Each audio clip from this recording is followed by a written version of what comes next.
Hello mga kabayan, good evening sa inyong lahat. At andito na naman tayo sa part na duty tayo sa ating trabaho. Makikita nyo, gabi.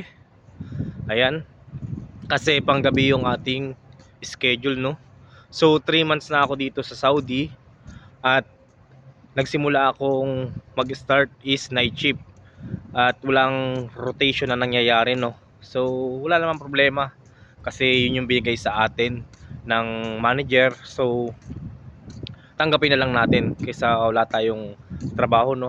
Kaya paalala ko sa mga OFW yung katulad ko, maging handa kayo at maging matatag, lalo lalo na sa katulad ko na mag-isa lang akong Pilipinong dumuduty sa gabi at ang aking mga kasama ay ibang lahi, kasi yung mga Pilipino at mga kabayan natin ay na-assign sila sa pang-umaga. So medyo homesick para sa akin, no? Kasi wala naman lang akong makausap na kapwa ko Pilipino, wala akong makakwentuhan.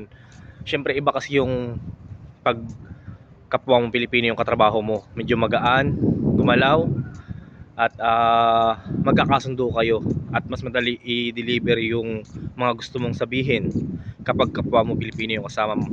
So yun, sa mga gusto mag-abroad na katulad ko, tibayan nyo yung loob nyo kung saan kayo may assign. Katulad ko, dito ako na-assign sa province, no, sa Ras Al Khair. So under to ng IMI, no, International Maritime Industries. So malayo ako sa city. So tiyaga lang siguro. Tibayan lang natin yung ating loob. Huwag tayong paapekto sa homesick. Huwag nating isipin yung mga kalungkutan. Minsan dumarating talaga yun, pero kailangan nating lakasan yung loob natin.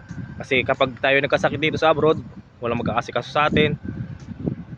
Kasi malayo tayo sa ating pamilya. Walang mag-aalaga sa atin kapag may sakit tayo.